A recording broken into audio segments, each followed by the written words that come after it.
já estou aqui com o nosso colaborador das terças-feiras, que sempre traz informações importantes para a gente, nos convida sempre a refletir sobre assuntos de grande importância aqui do nosso país, da nossa cidade. Doutor Eduardo Leite, bom dia. Bom dia. Como é que você está? Tudo bem? Eu estou sempre ótimo. Que bom, graças a Deus, né? Tem que estar, né? Estamos muito bem. E também para falar de um assunto que a gente espera que acabe tudo bem, que fique tudo bem, afinal de contas, há menos de 30 dias do início dos Jogos do Mundial, né? Tá chegando. E aí a gente está vendo algumas obras em atraso, a gente vai falar sobre isso daqui a pouco, né, doutor Eduardo? Vamos falar sobre tudo. Não só sobre os estádios, mas também da infraestrutura que ficaria como legado, o que está pronto, o que não está pronto, o que não vai ficar pronto. Você fica sabendo daqui a pouco aqui no Revista da Cidade. Até já.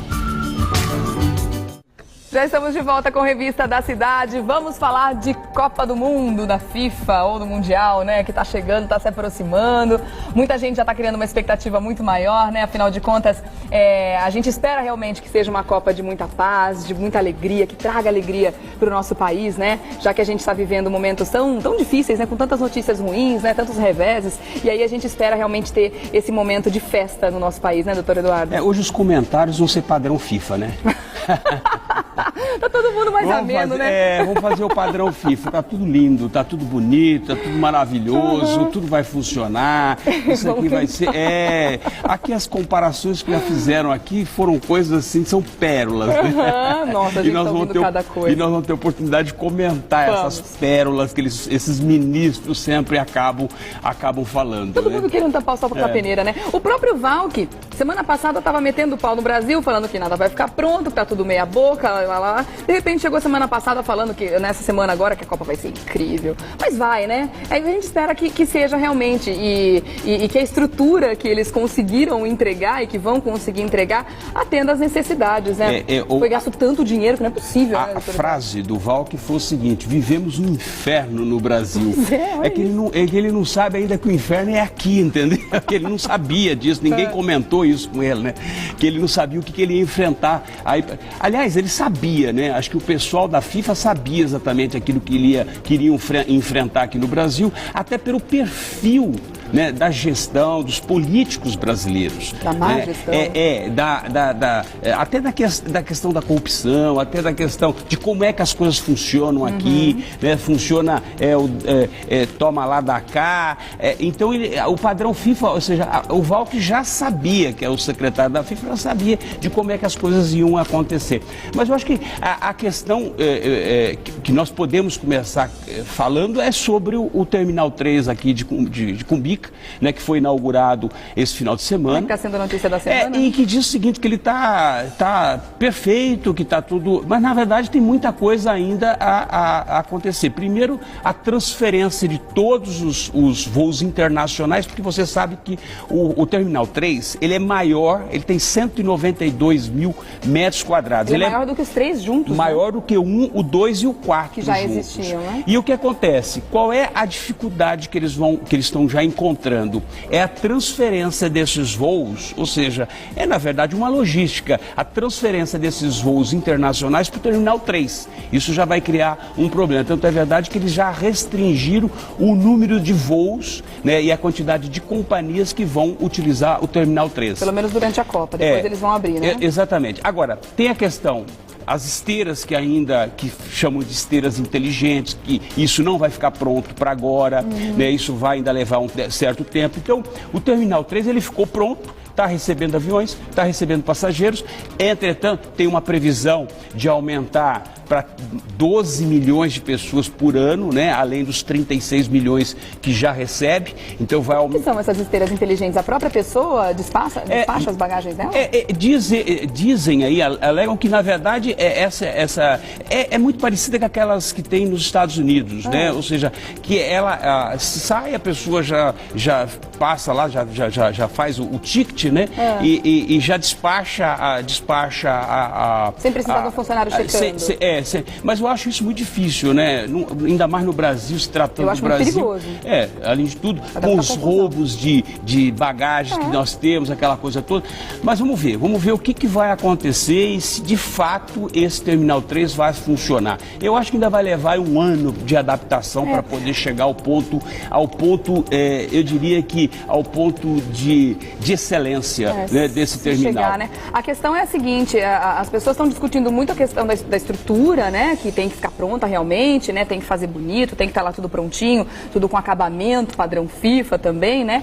Só que não está discutindo por enquanto a questão serviço, né? Será que as pessoas vão estar bem treinadas mesmo para atender a essa demanda gigante que vai chegar?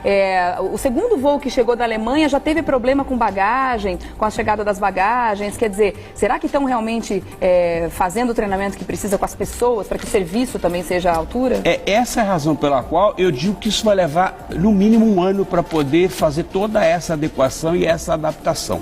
Eu acho que antes disso, nós vamos ter aí durante a Copa um trabalho, um serviço, eu diria que 30% a 40% de funcionamento, mas não na sua plenitude, isso com certeza. E depois nós temos a questão de Campinas, né? O Viracopos, que já esse final de semana já disseram que não vai ficar pronto.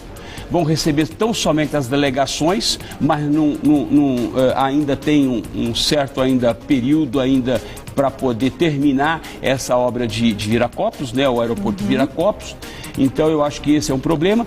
E sobretudo, eu acho que a infraestrutura, que ainda também está muito a desejar, a infraestrutura em torno do Itaquerão.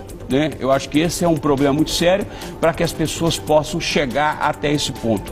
E, sobretudo, com segurança, né? Eu acho que isso também, que as obras sejam entregues, mas com toda a segurança, com a segurança plena, pelo menos. Então, eu acho que esses dois pontos em São Paulo, aqui no Itaquerão, né, que estamos esperando que a infraestrutura se apresente, que se termine todas as passarelas, todas as vias de acesso ao Itaquerão, né? Então esse é o problema. E ainda nós tivemos agora recentemente, que é a invasão do Sem Terra, que também já é um outro problema também para os organizadores da Copa, que nós temos aí quase, acho que 8 mil famílias, me parece, já estão se apossando de terrenos na região. Mas não tem lugar melhor para chamar atenção nesse momento, fazer um assentamento por lá. A Justiça já fez a reintegração de posse, ou seja, já emitiu a reintegração de posse, mas o juiz não teve a coragem de assinar o mandato de reintegração, até por conta daquele receio, daquele antigo receio de repente a polícia militar chegar lá e ter aí uma reintegração de confronto, como nós tivemos aí há alguns anos atrás, exatamente, alguns anos atrás, e que isso, obviamente, crie mais um problema, né? Já não basta aqueles que nós já temos, que crie mais um problema, né, para a Copa nessa reintegração de posse. E o juiz já marcou uma audiência de conciliação, tentando fazer com que tanto a proprietária do terreno, que é uma construtora, que são 150 mil metros quadrados aproximadamente, e o MST, né, o Movimento Sem Teto, né, possa obviamente chegar a um consenso e que eles possam retirar essas famílias de uma forma obviamente tranquila. Então eu acho que esses são os pontos de São Paulo que nós temos aí. E temos aí também... Falando do Rio de Janeiro, ainda falando em aeroportos, o Galeão também não vai ficar pronto. Estou vendo uma notícia aqui de uma hora atrás, né, falando que o ministro da Aviação Civil, Moreira Franco, admitiu que não vai ficar pronto. Quer dizer, as pessoas lá, eu estava até assistindo uma reportagem agora de manhã, reclamando da falta de estrutura, são elevadores que não funcionam, áreas totalmente cercadas por tapume, quer dizer, estava pior do que estava antes da reforma. Só para você ter um número exato, 41% das metas foram cumpridas, ou seja, do 100% prometido, 41% foi cumprido, ou seja, nós temos mais 59% de todas as obras que ainda não foram realizadas. Então nós temos aí um bom caminho aí pela frente para poder chegar a um ponto de realização da Copa de uma forma mais tranquila, de uma forma mais plena, né? Tá certo, a gente vai continuar falando sobre esse assunto, então vamos continuar essa discussão. Voltando a conversar com o doutor Eduardo. A gente estava falando sobre as obras que não vão ficar prontas, né? E o engraçado é o seguinte, engraçado nada, tragicômico, a gente pode chamar assim. É que a gente não teve pouco tempo para fazer isso tudo. A gente teve muito tempo. Quanto tempo nós sabemos que a Copa vai ser realizada aqui no Brasil? Há muito tempo, né?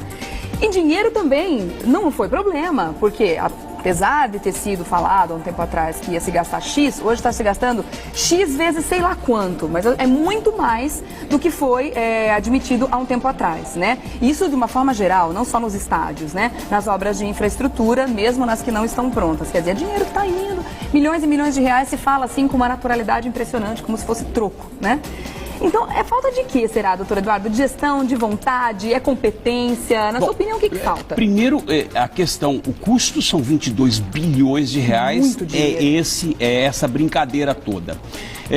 Quando você coloca que o Brasil tinha tempo para poder fazer toda essa infraestrutura, de fato tinha mesmo. E na época, quando o Brasil foi escolhido para sediar a Copa do Mundo, só para você ter ideia, só tinha 10% dos brasileiros que reprovavam a realização da Copa aqui, né? O restante achava que seria interessante. Por quê? Porque na verdade tinha uma expectativa de que toda a infraestrutura fosse feita, como aconteceu em 2006 na Alemanha, né? A Alemanha, por exemplo, que o metrô da Alemanha foi expandido de uma tal forma em que até hoje, beneficia, ou seja, de 2006, 8 anos depois, ainda continua trazendo muitos benefícios para a população alemã. Que delícia, né? Exatamente.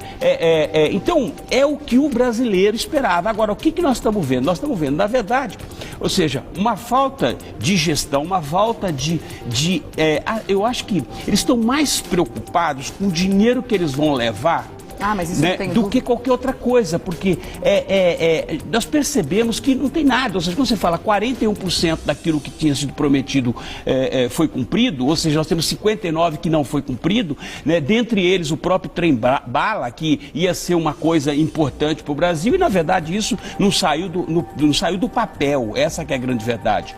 Então o que eu percebo é o seguinte: primeiro que é falta de interesse. Ninguém mais fala no assunto. Não, ninguém, não, morreu. Não. Abafa o caso do trem-bala. Se não saiu agora para a Copa, agora que não sai mesmo. É uma falta de interesse, não político, mas de interesse estrutural para as pessoas, ou seja, o bem-estar do brasileiro, sobretudo. Então, eu acho que o Brasil, ele erra em tudo, ou seja, nos projetos, no planejamento, na execução, ele não consegue fazer absolutamente nada.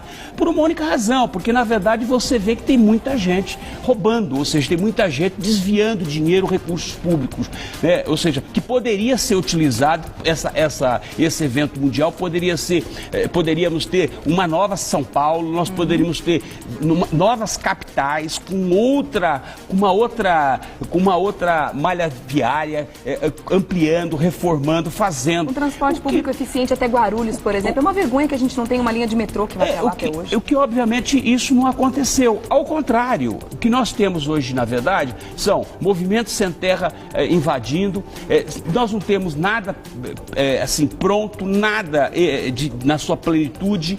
Nós temos um problema de segurança assim incomensurável, uma coisa que insolúvel, né? Tanto é verdade que agora, pela primeira vez depois da Alemanha dar uma orientação o ano passado e expedir até orientações escritas, né, manuais, e a França esse ano, agora o próprio Brasil admite e começa a orientar vai orientar os estrangeiros para não reagir com relação aos latrocínios, que é o roubo seguido de morte, para que estrangeiros não sejam vítimas, né, de latrocínio. Muito séria. Isso é o tipo de notícia que, quando acontece em outros países, em países que têm um índice de criminalidade muito menor que o Brasil, é uma coisa que fica todo mundo estarrecido. Aqui acontece com uma naturalidade, e é claro que eles vão vir para cá com medo, mas sem ter uma ideia da dimensão de muitas vezes andar na rua, falando ao telefone, falando ao celular, coisa que a gente sabe que não deve fazer, tirando foto de tudo, com câmera fotográfica, vacilando, como a gente diz no termo mais popular, né? E eles vão fazer isso, infelizmente, porque, é claro, eles não estão acostumados com isso. Regiane, eu acho que não é a constatação da insegurança no Brasil,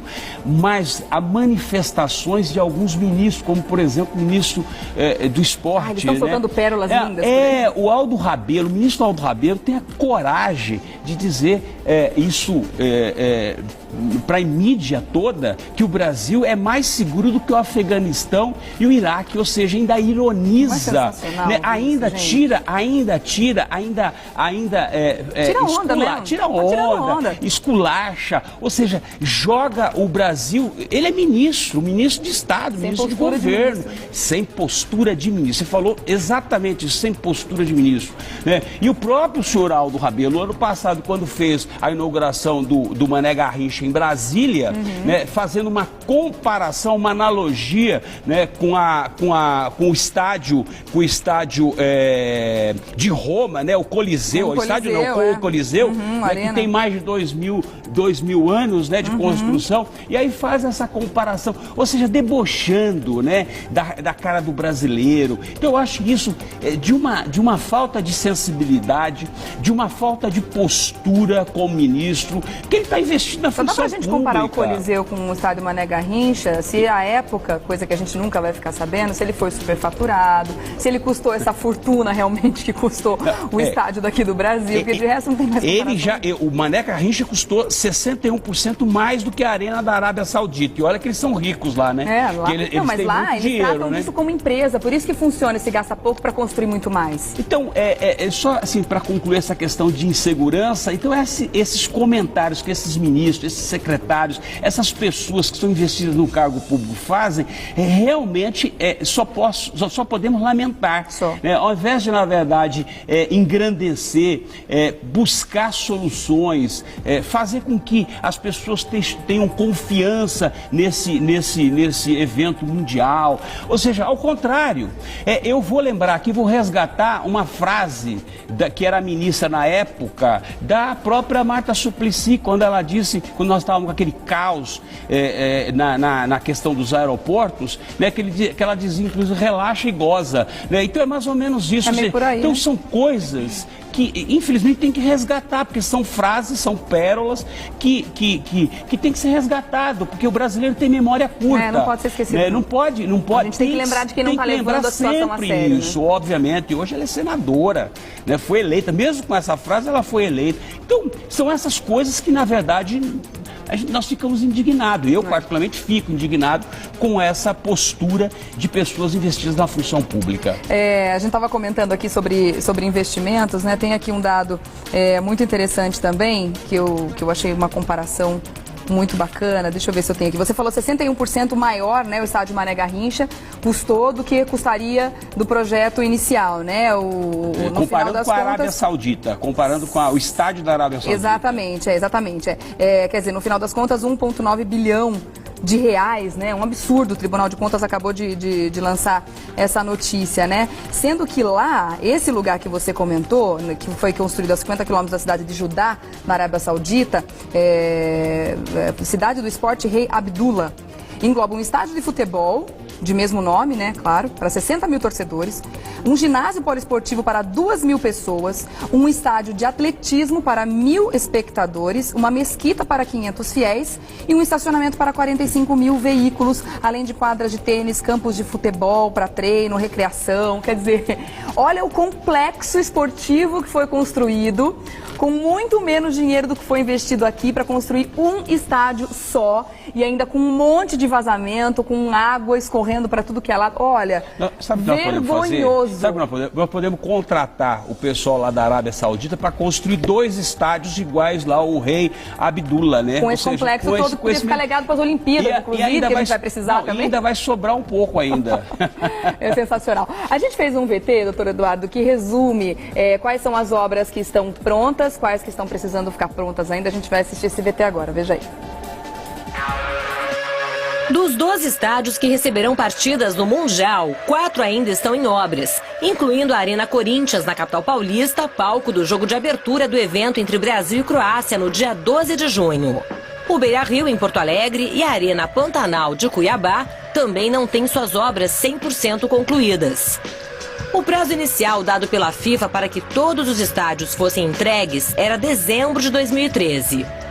Em São Paulo, as obras atrasaram por conta de 2 acidentes em que 3 operários morreram e também por problemas na instalação das arquibancadas temporárias. No último sábado, houve uma inauguração para 20 mil torcedores em partida entre ex-jogadores do Corinthians. O primeiro evento teste em jogo oficial será no dia 18 de maio, com o jogo entre Corinthians e Figueirense diante de 50 mil torcedores. No dia 21 de maio, ainda haverá outra partida contra o Atlético Paranaense. Com capacidade para mais de 60 mil pessoas e com custo entre 920 a 950 milhões de reais, cerca de 18% mais caro que o orçamento inicial, o estádio receberá 6 jogos durante o Mundial. Em Curitiba, o gramado foi plantado pouco antes da última visita de Jerome Valcke, secretário-geral da FIFA, e as estruturas temporárias ainda estão em fase de instalação. A situação da Arena da Baixada estava tão crítica que chegou a ser ameaçada pela organização do evento de ser excluída do Mundial, caso não ocorressem avanços significativos até o dia 18 de fevereiro. Depois da advertência, as obras aceleraram. O número de operários aumentou de 980 para 1.380. A construção do teto e dos acessos ao vestiário foi finalizada. Com capacidade para 43 mil pessoas e com um custo de 320 milhões de reais, a entrega do estádio está prevista para o dia 21 de maio. As obras da Arena Pantanal em Cuiabá deveriam ser concluídas em outubro de 2013. Mas a instalação dos assentos e alguns acabamentos ainda não estão prontos. Na quinta-feira da semana passada, um operário morreu eletrocutado enquanto estava instalando o sistema de iluminação, gerando paralisação parcial da obra. Com previsão de entrega para 21 de maio, o estádio terá capacidade para 44 mil torcedores. A Arena Pantanal custou mais de 500 milhões de reais. A presidente Dilma Rousseff inaugurou simbolicamente o Beira-Rio em Porto Alegre no dia 20 de fevereiro. E um evento teste com 10 mil torcedores já foi organizado. No entanto, falta colocar asfalto em 50% de uma área de 20 mil metros quadrados no entorno do local. E a instalação das estruturas temporárias atrasou por causa de uma polêmica sobre o financiamento. A inauguração oficial foi no dia 6 de abril, com um jogo amistoso entre o Internacional e o Peñarol. O Beira-Rio terá capacidade para mais de 49 mil torcedores e custou 330 milhões de reais. Na lista de estádios concluídos está a Arena da Amazônia, em Manaus, que já recebeu eventos teste em partidas do Mundial. Com capacidade para receber mais de 40 mil torcedores, o estádio foi inaugurado em 9 de março deste ano e custou cerca de 670 milhões de reais. Em Natal, a Arena das Dunas também já foi inaugurada. O evento aconteceu no dia 22 de janeiro pela presidente Dilma Rousseff e pelo secretário-geral da FIFA, Jerome Valcke. O local tem capacidade para 42 mil torcedores e custou 400 milhões de reais. Após ficar 2 anos e meio fechado para reformas, o estádio mais famoso do país, o Maracanã, no Rio de Janeiro, reabriu as suas portas em junho para a Copa das Confederações. O Maracanã será palco de 7 jogos, incluindo a decisão no dia 13 de julho. O estádio tem capacidade para mais 70 mil torcedores e sua reforma custou mais de 1 bilhão de reais. O estádio Mané Garrincha, em Brasília, receberá 7 partidas do Mundial. Neste ano, chegou a ter problemas de goteiras, que foram resolvidos. Inaugurado em 18 de maio de 2013, o local tem capacidade para mais de 70 mil torcedores e custou mais de 1 bilhão de reais. O Mineirão, em Belo Horizonte, passou por 3 anos de reformas e receberá 6 partidas da Copa do Mundo, inclusive uma das semifinais. Desde então, vem recebendo vários jogos importantes, como a final da Libertadores em julho do ano passado. Inaugurado em 21 de dezembro de 2012, o Mineirão tem capacidade para receber mais de 60 mil torcedores. O custo da reforma ficou em mais de 690 milhões de reais. O Castelão, em Fortaleza, foi inaugurado pela presidente Dilma Rousseff em 16 de dezembro de 2012. Foi o primeiro dos 12 estádios a ser concluído. No Mundial, receberá 6 partidas.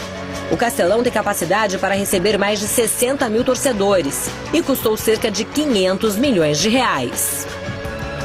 A Arena Pernambuco, em Recife, receberá 5 partidas do evento.